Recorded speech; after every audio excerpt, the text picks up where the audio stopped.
नमस्ते friends. Income tax related और एक वीडियो में आप सभी का स्वागत है। इस वीडियो में हम लोग बात करने वाले हैं कि अगर किसी टैक्स पेयर को 11 लाख रुपए की सैलरी है तो ऐसे में इनकम टैक्स के किस टैक्स रिजिम के अंतर्गत वो अपना ज़्यादा से ज़्यादा टैक्स बचा सकता है। इनकम टैक्स की न्यू टैक्स रिजिम या ओल्ड टैक्स रिजिम में से किस टैक्स रिजिम में उसे बेनिफिट मिलेगा और ऐसे कौन कौन से डिडक्शंस है जिसे क्लेम करने के बाद टैक्स पेयर अपना टैक्स बचा पाएगा। तो ये सब हम यहाँ इनकम टैक्स के पोर्टल पर ही देखने वाले हैं। सबसे पहले हम लोग देख लेते हैं कि न्यू टैक्स रिजिम के अंतर्गत 11 लाख रुपए की सैलरी पर टैक्स पेयर को कितना टैक्स देना होगा। तो यहाँ हमने कैलकुलेटर ओपन कर लिया है और यहाँ हमने न्यू टैक्स रिजिम को सिलेक्ट कर लिया है असेसमेंट ईयर 2024-25 के लिए। तो जब हम नीचे आएंगे तो अब यहाँ हमने सैलरी की अमाउंट को लिख दिया है जो कि है 11 लाख रुपए। तो न्यू टैक्स रिजिम में हमें सबसे पहला डिडक्शन मिलेगा स्टैंडर्ड डिडक्शन जो कि मिलेगा 50,000 रुपए का। इसके अलावा हमें प्रोफेशन टैक्स का डिडक्शन न्यू टैक्स रिजिम के अंतर्गत नहीं मिलता है। इसके बाद हम नीचे आएंगे। इसके बाद आता है होम लोन इंटरेस्ट का डिडक्शन।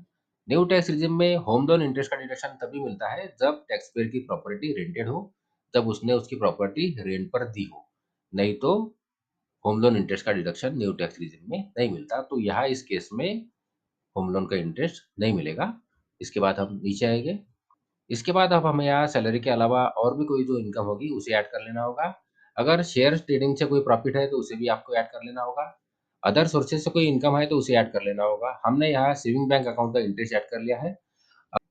अगर आपको एफडीआर अकाउंट से भी इंटरेस्ट मिला है तो उसे भी ऐड कर लेना होगा। इसकी भी जानकारी इनकम टैक्स डिपार्टमेंट के पास होती है, तो हमने यहाँ इसे ऐड कर लिया है। इसके बाद जो हमारी ग्रॉस टोटल इनकम बची है वो बची है 10,62,000 रुपए। अब इसके बाद हमें डिडक्शंस की बात करते हैं। तो यहाँ हमें न्यू टैक्स रिजिम के अंतर्गत केवल एक ही डिडक्शन मिलेगा और वो होता है सेक्शन 80 सीसीडी 2 का। इस सेक्शन के अंतर्गत एम्प्लॉयर द्वारा एम्प्लॉय के एनपीएस अकाउंट में जो कंट्रीब्यूशन किया जाता है उसका डिडक्शन मिलता है। तो हम यहाँ 80,000 रुपए का डिडक्शन क्लेम कर लेते हैं। इसके बाद हमें मिलती है टैक्सेबल इनकम जो कि है 9,82,000। अब इस इनकम के ऊपर न्यू टैक्स रिजिम के अंतर्गत टैक्स लगेगा। तो अगर हम टैक्स की बात करें तो यहाँ टैक्स जो लग रहा है वो लग रहा है 57,300 रुपए और इसके ऊपर हेल्थ एंड एजुकेशन सेस लग रहा है 2,292 और टोटल जो है 59,592 रुपए टैक्स न्यू टैक्स रिजिम के अंतर्गत टैक्स पेयर को भरना होगा। तो अब यहाँ न्यू टैक्स रिजिम के हिसाब से 59,592 रुपए का टैक्स टैक्स पेयर को भरना है। तो अब हम देख सकते हैं कि इसी कैलकुलेशन को हम न्यू टैक्स रिजिम के हिसाब से देखें तो वहाँ कितना टैक्स टैक्स पेयर को भरना होगा। तो हम यहाँ आप ओल्ड टैक्स रिजिम के हिसाब से कैलकुलेशन देखते हैं। इसके बाद हम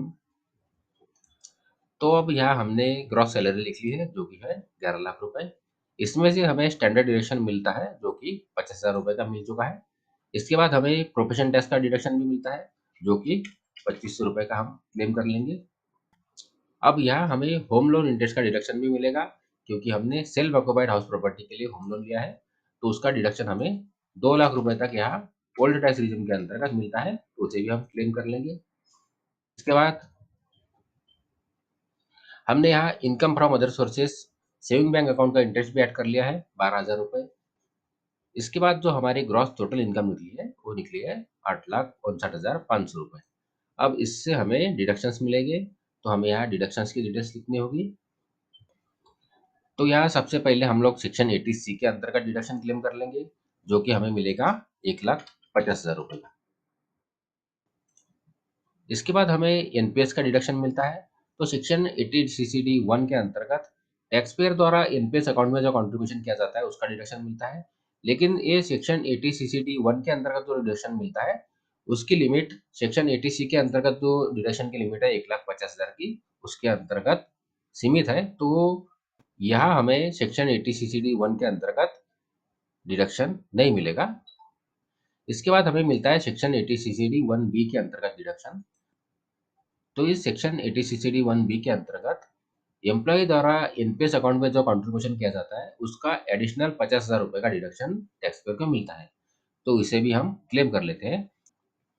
तो ये जो एडिशनल 50,000 का डिडक्शन मिलता है इसे क्लेम करते समय एक बात ध्यान रखनी होगी कि ये जो डिडक्शन आप यहाँ क्लेम कर रहे हो इसे आप सेक्शन 80 सीसीडी 1 के अंतर्गत क्लेम नहीं करोगे, तो ही इसे आप क्लेम कर सकते हो। तो इसे भी हम 50,000 रुपए का क्लेम कर लेते हैं।